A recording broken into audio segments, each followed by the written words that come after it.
마태복음 6장 소리내지 말고 은밀히 도와주어라. 너희가 선한 일을 하려고 할 때 그것이 연극이 되지 않도록 특히 조심하여라. 그것이 멋진 연극이 될 수 있을지는 몰라도 너희를 지으신 하나님은 박수를 보내지 않으실 것이다. 남을 위해 무슨 일을 할 때에는 너희 자신이 주목받지 않도록 하여라. 분명 너희도 내가 연극배우라고 부르는 이들의 행동을 보았을 것이다. 그들은 기도하며 큰 길을 무대로 알고는 누군가 자기를 보고 있으면 긍휼을 베풀고 사람들 앞에서 연극을 한다. 물론 그들은 박수를 받지만 그것이 전부다. 너희는 남을 도울 때 자신이 어떻게 보일지 생각하지 마라. 그냥 소리내지 말고 은밀히 도와주어라. 사랑으로 너희를 잉태하신 너희 하나님도 무대 뒤에서 일하시고 너희를 은밀히 도와주신다. 단순하게 기도하여라. 또 너희가 하나님 앞에 나갈 때 연극을 하지 마라. 그렇게 하는 사람들은 다 스타가 되기를 꿈꾸며 기도할 때마다 쇼를 일삼는다. 하나님께서 극장 객석에 앉아 계시다는 말이냐? 너희는 이렇게 하여라. 하나님 앞에서 연극하고 싶은 유혹이 들지 않도록 조용하고 한적한 곳을 찾아라. 할 수 있는 한 단순하고 솔직하게 그 자리에 있어라. 그러면 초점이 너희에게서 하나님께로 옮겨지고 그분의 은혜가 느껴지기 시작할 것이다. 세상에는 이른바 기도의 용사들이 가득하나 그들은 기도를 모른다. 그들은 공식과 프로그램과 비결을 잔뜩 가지고서 너희가 바라는 것을 하나님에게서 얻어내는 방법들을 뻗뜨리고 있다. 그 허튼 소리에 속지 마라. 너희가 상대하는 분은 너희 아버지시며 그분은 너희에게 무엇이 필요한지 너희보다 더 잘 아신다. 이토록 너희를 사랑하시는 하나님 앞에서 그저 단순하게 기도하면 된다. 너희는 이렇게 기도하여라. 하늘에 계신 우리 아버지가 어떤 분이신지 드러내소서. 세상을 바로잡아 주시고 하늘에서처럼 땅에서도 가장 선한 것을 행하소서. 든든한 새끼 식사로 우리가 살아가게 하소서. 아버지께 용서받은 우리가 다른 사람을 용서하게 하소서. 우리를 우리 자신에게서와 마귀에게서 안전하게 지켜 주소서. 아버지께 그럴 권한이 있습니다. 원하시면 무엇이든 하실 수 있습니다.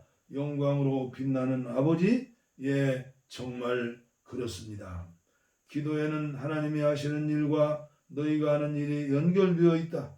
예를 들어 너희가 다른 사람들을 용서하지 않고는 하나님의 용서를 받을 수 없다. 너희가 자기 몫을 다하지 않으면 하나님께서 너희에게 주실 몫을 너희 스스로 차단하는 셈이 된다. 하나님께 더 집중하려고 식욕을 절제하는 훈련을 할 때는 요란하게 하지 마라. 그렇게 하면 조금은 유명해질지 모르나 거룩한 사람으로 변화될 수는 없다. 너희가 내면의 훈련에 들어가려거든 겉으로는 평소처럼 행동하여라. 머리를 감아 단정하게 빗고 양치질을 하고 세수를 하여라. 관심을 끌려는 수법은 하나님께 필요 없다. 그분은 너희가 하고 있는 일을 그냥 지나치지 않으시고 두둑히 보상해 주신다. 아멘. 하나님께만 예배하는 삶. 보물을 여기 땅에 쌓아두지 마라. 여기에 두면 좀 먹고 녹슬고 심한 경우에는 도둑까지 맞는다. 보물은 하늘에 차곡차곡 쌓아두어라. 거기는 좀이나 녹, 도둑이 없는 안전한 곳이다. 너희는 너희 보물이 있는 곳에 가장 있고 싶어 할 텐데 결국 그렇게 될 것이다. 그것이 당연하지 않겠느냐? 너희 눈은 너희 몸의 창문이다. 내가 경의와 믿음으로 눈을 크게 뜨면 내 몸은 빛으로 가득해진다. 내가 탐욕과 불신으로 곁눈질하고 살면 내 몸은 음습한 지하실이 된다. 내 창에 블라인드를 치면 내 삶은 얼마나 어두워지겠느냐. 너희는 한꺼번에 두 신을 예배할 수 없다. 결국 한 신은 사랑하고 다른 신은 미워하게 될 것이다. 한쪽을 사모하면 다른 쪽은 업신여기기에 마련이다. 너희는 하나님과 돈을 둘 다 예배할 수 없다.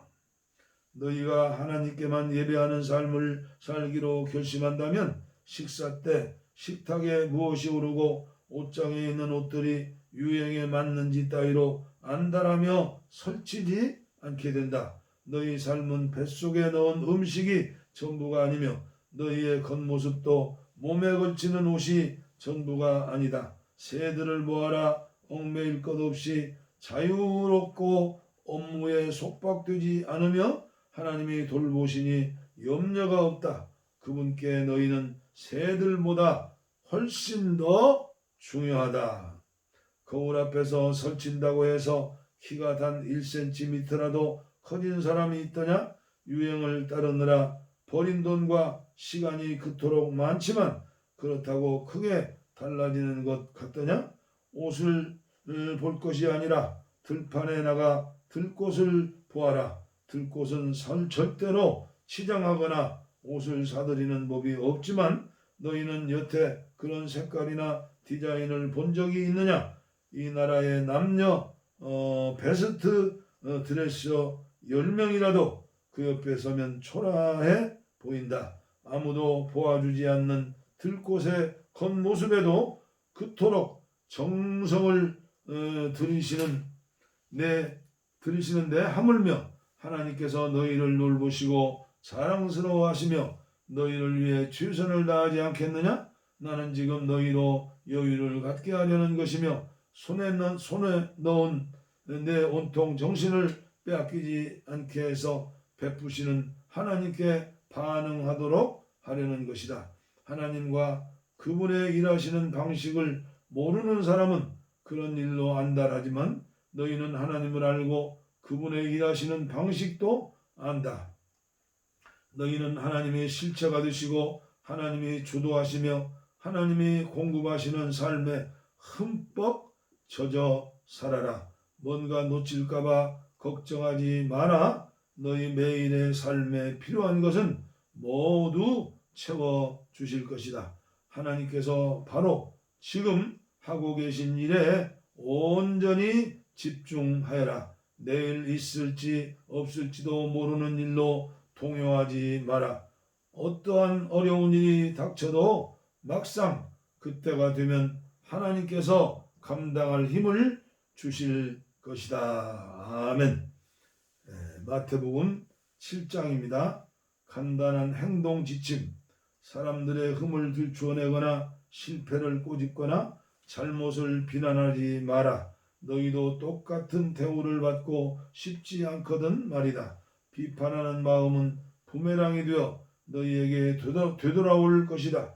내 이웃의 얼굴에 묻은 얼룩은 보면서 자칫 내 얼굴에 추한 비웃음은 그냥 지나치기 쉽다. 내 얼굴이 멸시로 일그러져 있는데 어떻게 뻔뻔스럽게 내가 내 얼굴을 씻어주겠다고 말하겠느냐. 이 또한 동네방네 쇼를 하겠다는 사고방식이며 자기 역할에 충실하기보다는 남보다 거룩한 척 연기를 하는 것이다. 내 얼굴에 추한 비웃음부터 닦아내라. 그러면 내 이웃에게 수건을 건네줄 만한 사람이 될지도 모른다. 거룩한 것으로 장난치지 마라. 농담과 바보짓은 하나님께 영광이 되지 않는다. 거룩한 신비를 한갓 슬로건으로 격화시키지 마라. 시대를 따라 가려다가 너희는 오히려 약아져서 불경스러운 사태를 부를 뿐이다. 하나님과 흥정하지 마라. 솔직하게 말씀드려라. 필요한 것을 구하여라. 우리는 쫓고 쫓기는 게임이나 숨바꼭질을 하고 있는 것이 아니다. 너희 아이가 빵을 달라고 하는데 톱밥을 주면서 아이를 속이겠느냐? 아이가 생선을 달라고 하는데 살아있는 뱀을 접시에 담아 아이에게 겁을 주겠느냐? 너희가 아무리 악해도 그런 생각은 하지 않을 것이다. 너희도 자기 자식에게는 최소한의 예의를 지킨다. 그렇다면 너희를 사랑으로 잉태하신 하나님은 그보다 훨씬 낫지 않으시겠느냐. 여기 간단하지만 유용한 행동 지침이 있다. 사람들이 너희에게 무엇을 해주면 좋겠는지 자문해 보아라. 그리고 너희가 먼저 그들에게 그것을 해 주어라. 하나님의 율법과 예언자들의 설교를 다 합한 결론이 이것이다. 아버지의 뜻대로 행하여라. 하나님께 이르는 지름길을 찾지 마라. 세상에는 여가 시간을 활용하는 것만으로도 성공하는 인생에 이를 수 있다고 말하는 쉽고도 확실한 공식이 넘쳐난다. 대다수 사람들이 그런 말에 속겠지만 너희는 속지 마라. 생명 곧 하나님에 이르는 길은 정신 바짝 차려야 갈 수 있는 힘든 길이다. 억지로 진실한 표정을 지으며 해프게 웃어대는 거짓 설교자들을 조심하여라. 그들은 이래저래 너희를 벗겨 먹으려는 수가 많다. 카리스마에 감동할 것이 아니라 성품을 보아라. 중요한 것은 설교자들의 말이 아니라 그들의 됨됨이다. 참된 지도자는 절대로 너희 감정이나 지갑을 착취하지 않는다. 썩은 사과가 열린 병든 나무는 찍혀서 불살라질 것이다. 암호를 정확히 한다고 해서 주님 예컨대 주님 한다고 해서 너희가 나 있는 곳 어디든지 올 수 있는 것은 아니다. 정말 필요한 것은 진지한 순종이다. 내 아버지의 뜻대로 행하는 것이다. 벌써부터 내 눈에 훤히 보인다. 최후 심판날에 많은 사람들이 거들먹거리며 내게 와서 이렇게 말할 것이다. 주님, 우리는 메시지를 전했고 귀신을 혼내주었으며 하나님이 후원해 주신 우리 사업은 모든 사람들의 입에 오르내렸습니다. 그때 내가 뭐라고 말할지 아느냐? 이미 때는 늦었다. 너희가 한 일이라고는 나를 이용해 유력자가 된 것뿐이다. 너희에게는 나를 감동시키는 구석이 하나도 없다. 여기서 나가거라. 내가 너희에게 하는 이 말은 너희 삶에 덧붙이는 장식이나 너희 생활 수준을 높여주는 리모델링 같은 것이 아니다. 내 말은 주춧들과도 같아서 너희는 내 말 위에 인생을 지어야 한다. 너희가 내 말을 너희 삶으로 실천하면 너희는 든든한 바위 위에 집을 지은 현명한 목수와 같다. 비가 퍼붓고 강물이 넘치고 돌풍이 쳐도 그 집은 끄떡 없다. 바위 위에 꼿꼿이 서 있다. 그러나 너희가 내 말을 성경 공부 때만 사용하고 삶으로 실천하지 않으면 너희는 모래사장에 집을 지은 미련한 목수와 같다. 폭풍이 몰아치고 파도가 거세지자 그 집은 맥없이 무너지고 말았다. 예수께서 말씀을 마치시자 무리에게서 박수가 터져나왔다. 그들은 한 번도 이런 가르침을 들어본 적이 없었다. 예수께서 자기가 말한 그대로 살고 있음이 분명했는데 이는 그들의 종교 교사들과는 아주 대조적이었다. 이것이야말로 그들이 여태까지 들어본 것 중 최고의 가르침이었다. 마태복음 8장 그가 우리의 질병을 짊어지셨다. 무리가 환호 소리가 아직도 귀에 쟁쟁한데 예수께서 산에서 내려오셨다. 그때 한 나병 환자가 다가와 예수 앞에 무릎을 꿇고 간청했다. 주님, 원하시면 제 몸을 고쳐주실 수 있습니다. 예수께서 손을 내밀어 그에게 말씀하셨다. 내가 원한다. 깨끗하게 되어라. 그러자 그 즉시 나병의 모든 증상이 깨끗이 사라졌다. 예수께서 말씀하셨다. 온 동네에 말하고 다니지 마라. 하나님께 합당한 감사의 표시를 가지고 제사장에게 가서 내 나은 몸을 조용히 보여라. 내 말이 아니다. 깨끗해져서 감사하는 내 삶이 내가 한 일을 증거할 것이다. 아멘. 예수께서 가버나움 마을에 들어가시자 로마군 지휘관 하나가 당황한 표정으로 다가와 말했다. 주님, 저의 종이 병들었습니다. 걷지도 못하고 고통이 심합니다. 예수께서 말씀하셨다. 내가 가서 고쳐주겠다. 그러자 지휘관은 이렇게 말했다. 아닙니다. 그렇게 수고하실 것 없습니다. 그저 명령만 내리시면 저의 종이 낫겠습니다. 저도 명령을 받기도 하고 내리기도 하는 사람입니다. 제가 한 병사에게 가라고 하면 가고 다른 병사에게 오라고 하면 옵니다. 그리고 저의 종에게 이것을 하라고 하면 합니다. 예수께서 크게 놀라시며 말씀하셨다.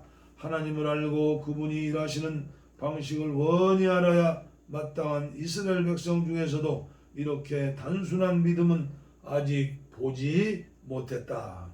이 사람은 머지않아 사방에서 모여들 많은 이방인들의 선봉이다. 그들은 동쪽에서 흘러들고 서쪽에서 쏟아져 들어와 아브라함, 이삭, 야곱과 함께 하나님 나라의 잔치상에 앉을 것이다. 믿음 안에서 자랐으니 믿음이 없는 사람들은 무시당하고 은혜에서 소외된 자들이 되어 이게 웬 어찌 된 일인지 의아해할 것이다. 예수께서 지휘관을 보시며 말씀하셨다. 가거라. 네가 믿는 그대로 되었다. 그 순간에 그의 종이 나았다. 일행은 베드로의 집 앞에 와 있었다. 예수께서 그 집에 들어가시니 베드로의 장모가 몸져 누웠는데 열이 불덩어리 같았다. 예수께서 그녀의 손을 만지자 열이 떨어졌다. 그녀는 곧 기운을 차리고 일어나 그분을 위해 저녁을 준비했다. 그날 저녁 사람들이 귀신 들려 괴로워하는 많은 사람들을 예수께 데려왔다. 예수께서는 마음에 고통당하는 사람들을 구해주셨고 몸이 아픈 사람들을 고쳐주셨다. 예수께서 이사야의 유명한 설교를 성취하신 것이다. 그가 우리의 아픔을 당하셨고 우리의 질병을 짊어지셨다. 내 본분은 삶이지 죽음이 아니다. 예수께서 호기심에 찬 무리가 점점 늘어나는 것을 보시고 제자들에게 그곳을 벗어나 호수 건너편으로 가자고 말씀하셨다. 그들이 떠나려는데 한 종교학자가 자기도 함께 가도 되는지 물었다. 그는 어디든지 주님과 함께 가겠습니다 하고 말했다. 예수께서 잘라 말씀하셨다. 고생할 각오가 되어 있느냐? 너도 알다시피 우리가 묵는 곳은 인류 호텔이 아니다. 예수를 따르던 또 다른 사람이 말했다. 주님, 부디 며칠 말미를 주십시오. 아버지 장례를 치러야 합니다. 예수께서 거절하셨다. 중요한 일이 먼저다. 내 본분은 삶이지 죽음이 아니다. 나를 따라 오너라. 생명을 쫓아라. 그러고 나서 예수께서 배에 오르셨고 제자들도 그분과 함께 있었다. 그러던 중에 풍랑이 무섭게 몰아쳤다. 파도가 배 안으로 들어치는데 예수께서는 곤히 주무시고 계셨다. 제자들이 다급하게 그분을 깨웠다. 주님, 우리를 구해 주십시오. 이러다가 빠져 죽겠습니다. 예수께서 그들을 꾸짖으셨다. 어째서 너희는 이토록 용기 없는 겁쟁이란 말이냐? 그러더니 일어나셔서 바람에게 잠잠하라, 바다에게 잔잔하라 명령하셨다. 잠잠하여라. 바다는 고요한 호수처럼 되었다. 제자들은 깜짝 놀라서 눈을 비볐다. 이게 어찌 된 일인가? 바람과 바다가 그분의 명령에 복종하다니. 귀신 들린 두 사람, 가다라 지방에 내린 일행은 마침 미친 사람 둘과 마주쳤다. 그들은 묘지에서 나왔는데 두 사람 모두 귀신의 피해자였다. 그들이 너무 오랫동안 그 지역을 공포에 몰아넣었던 터라 그 길로 다니는 것을 모두가 위험하게 생각했다. 그들이 예수를 보더니 소리질렀다. 무슨 일로 우리를 힘들게 합니까? 당신은 하나님의 아들입니다. 당신은 아직 여기 올 때가 아닙니다. 저만치 멀리서 돼지떼가 땅을 파헤치며 먹을 것을 찾고 있었다. 악한 귀신들이 예수께 애걸했다. 우리를 이 사람한테서 내쫓으시려거든 돼지들 속에 들어가 살게 해주십시오. 예수께서 말씀하셨다. 좋다. 여기서 나가거라. 그러자 돼지들이 미쳐서 우르르 벼랑으로 몰려가더니 바다에 빠져 죽었다. 돼지를 치던 사람들이 혼비백산하여 달아났다. 그들은 미친 사람들과 돼지떼에게 벌어진 일을 마을 사람 모두에게 말했다. 그 이야기를 들은 사람들은 돼지떼가 익사한 것에 화가 났다. 그들은 무리지어 와서는 예수께 그곳을 떠나 다시는 오지 말라고 당부했다. 마태복음 9장. 의사가 필요한 사람이 누구냐? 예수와 제자들은 다시 배를 타고 바다를 건너 예수의 고향으로 갔다. 그들이 배에서 내리기가 무섭게 사람들이 중풍병자 한 사람을 들것에 실어 데려와서 그들 앞에 내려놓았다. 그들의 담대한 믿음에 감동하신 예수께서 중풍병자에게 말씀하셨다. 기운을 내어라 아들아, 내가 네 죄를 용서한다. 그러자 몇몇 종교학자들이 수군거렸다. 아니, 저것은 신성모독이다. 예수께서 그들의 생각을 아시고 말씀하셨다. 왜 이리 수군수군 말이 많으냐? 내가 내 죄를 용서한다고 말하는 것과 일어나 걸어가라고 말하는 것 중에 어느 쪽이 더 쉽겠느냐? 내가 인자인 것과 내가 어느 쪽이든 행할 권한이 있다는 것을 분명히 보여주겠다. 이 말을 하시고 예수께서 중풍병자에게 말씀하셨다. 일어나가라, 내 자리를 들고 집으로 가거라. 그 사람은 그대로 했다. 무리는 그 두려움에 사로잡혔고 하나님이 예수께 권한을 주셔서 자기들 가운데서 그렇게 일하신 것을 기뻐하였다. 예수께서 지나시던 길에 한 사람이 세금을 걷는 일에 여념이 없는 것을 보셨다. 그의 이름은 마태였다. 예수께서 말씀하셨다. 나와 함께 가자. 마태는 일어나 그분을 따라갔다. 나중에 예수께서 자신을 가까이 따르는 이들과 함께 마태 집에서 저녁을 드실 때 평판이 좋지 않은 인물들이 많이 와서 한데 어울렸다. 예수께서 그런 사람들과 어울리는 것을 본 바리새인들은 발끈하여 예수를 따르는 이들을 비난했다. 사기꾼과 쓰레기 같은 인간들과 가까이 지내다니 당신네 선생의 이런 행동이 무슨 본이 되겠소? 예수께서 들으시고 반박하셨다. 의사가 필요한 사람이 누구냐? 건강한 사람이냐? 병든 사람이냐? 가서 내가 원하는 것은 자비이지 종교 행위가 아니다라는 성경 말씀이 무슨 뜻인지 헤아려 보아라. 내가 여기 있는 것은 소외된 사람들을 초청하려는 것이지 영향력 있는 사람들의 비위나 맞추려는 것이 아니다. 그렇죠? 하나님 나라가 임했다. 얼마 후에 요한을 따르는 이들이 와서 물었다. 우리와 바리새인들은 금식으로 몸과 마음, 영혼을 엄격히 훈련하는데 선생님을 따르는 이들은 왜 그렇게 하지 않습니까? 예수께서 그들에게 말씀하셨다. 즐거운 결혼식 중에 빵과 포도주를 아끼지 않고 실컷 먹는다. 나중에 허리띠를 졸라맬 일이 있을지 모르지만 지금은 아니다. 정겨운 축하의 모닥불에 찬물을 끼얹는 사람은 없다. 하나님 나라가 임한다는 것은 바로 이런 것이다. 예수께서 계속해서 말씀하셨다. 멀쩡한 스카프를 잘라서 낡은 작업복에 대고 입는 사람은 없다. 서로 어울리는 천을 찾게 마련이다. 그리고 금이 간 병에는 포도주를 담지 않는 법이다. 손가락 하나만 대어도. 예수께서 이 말씀을 마치시자 한 집안 관리가 나와서 정중히 절하며 말했다. 제 딸이 방금 죽었습니다. 오셔서 손을 내주시면 그 아이가 살겠습니다.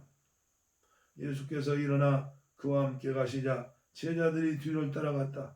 바로 그때 12년 동안 혈루증을 앓아 온 한 여자가 뒤에서 슬그머니 다가가 예수의 옷을 살짝 만졌다.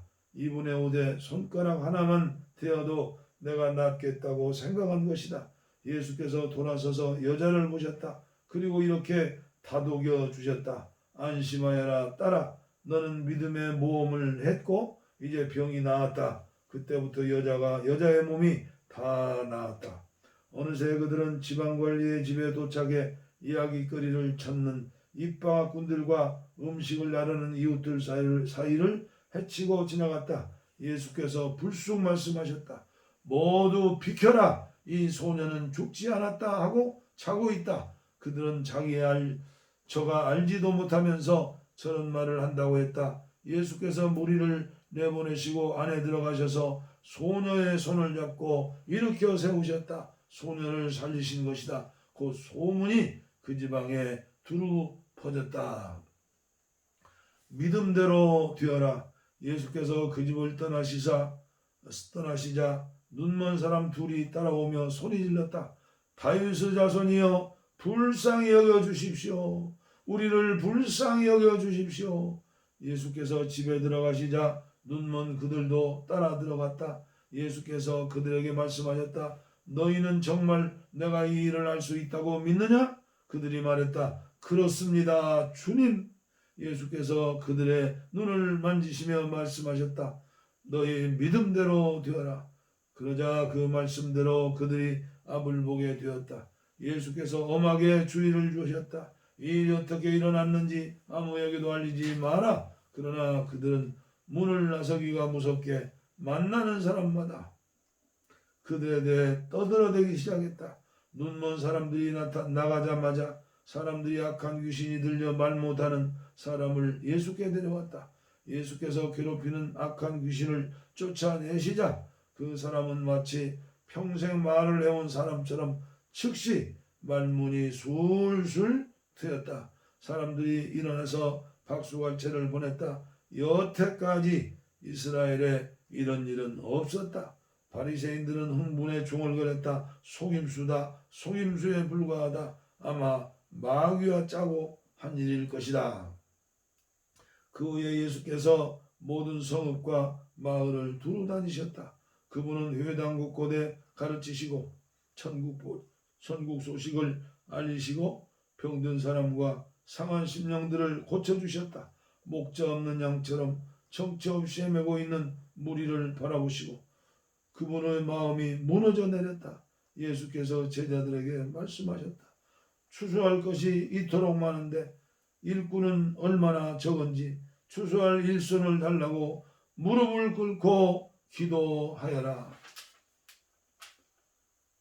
마태복음 10장 12명의 추수할 일꾼.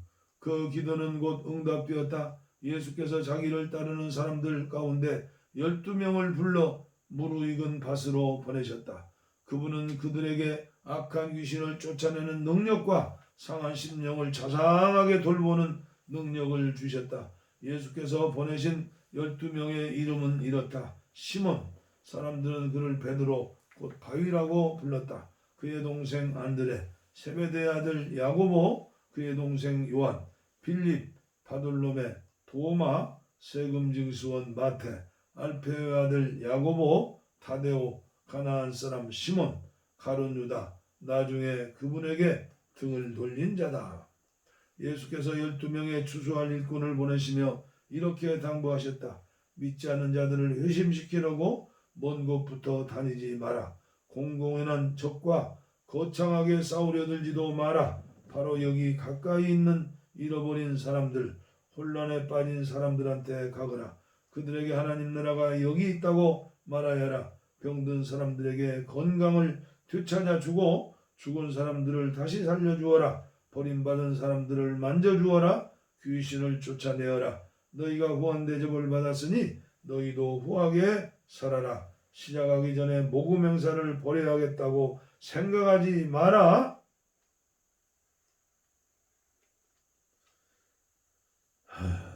시작하기 전에 모금 행사를 벌여야겠다고 생각하지 말라는 거죠.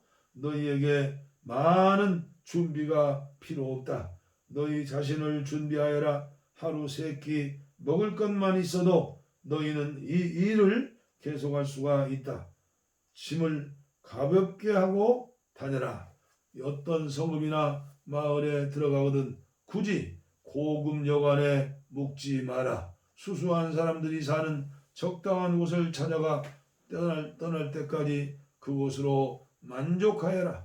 문을 두드릴 때 정중히 인사하여라. 그들이 너희를 맞아들이거든 예의 바르게 이야기 나누어라. 너희를 맞아들이지 않거든 조용히 떠나라. 소란 피울 것이 없다. 무시해버리고 너희의 길을 가면 된다. 심판날에 그들은 틀림없이 크게 후회하겠지만 그것은 지금 너희가 신경 쓸 일이 아니라 늘 정신을 바짝 차려라. 내가 너희에게 맡기는 일은 위험한 일이다. 너희는 이리떼 속을 달려가는 양과 같으니 너희에게 시선이 쏠리지 않게 하여라. 뱀처럼 영리하고 비둘기처럼 순수하여라. 세상을 몰라서는 안 된다. 어떤 사람들은 너희의 동기를 비난할 것이고 어떤 사람들은 너희의 평판을 더럽힐 것이다. 단지 나를 믿는다는 이유만으로 그렇게 할 것이다. 그들이 너희를 법정으로 끌고 가더라도 당황하지 마라. 그들은 자기도 모르게 너희와 나에게 호의를 베풀 것이다. 너희에게 천국 소식을 전할 무대를 만들어준 것이다. 그때 무엇을 말할지 어떻게 말할지 걱정하지 마라. 꼭 맞는 말이 떠오를 것이다. 너희 아버지의 영이 필요한 말을 주실 것이다. 너희가 전하려는 분이 자기들 기분이나 맞춰주는 어떤 우상이 아니라 살아계신 하나님임을 알게 된다면 사람들은 너희를 대적할 것이다. 심지어 너희 가족들도 그럴 것이다. 큰 사랑을 선포했는데 그처럼 미움을 받게 되니 얼마나 어처구니 없는 일이냐. 그러나 포기하지 마라. 굴복하지 마라. 마지막에 가면 그 가치를 알게 될 것이다. 이런 일이 벌어질 때 너희가 구할 것은 성공이 아니라 생존이다. 살아남는 자가 되어라. 더 이상 어쩔 수 없는 상황에 이르기 전에 인자가 올 것이다. 학생이 선생보다 더 나은 책상을 쓸 수 없다. 사원이 사장보다 돈을 더 벌지 못한다.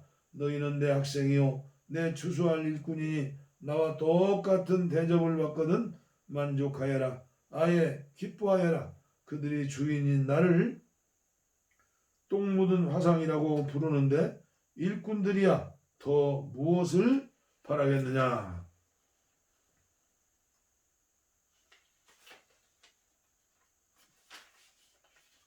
겁먹지 마라. 언젠가는 모든 것이 밝혀져 모든 사람이 일의 진실을 알게 될 것이다.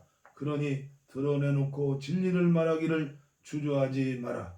괴롭히는 자들이 허세를 부리며 위협한다고 해서 침묵해서는 안 된다. 그들이 너희 존재의 중심인 너희 영혼에 할 수 있는 일이란 아무것도 없다. 너희는 너희 삶 전체 몸과 영혼을 그 손에 붙잡고 계시는 하나님만 두려워하면 된다.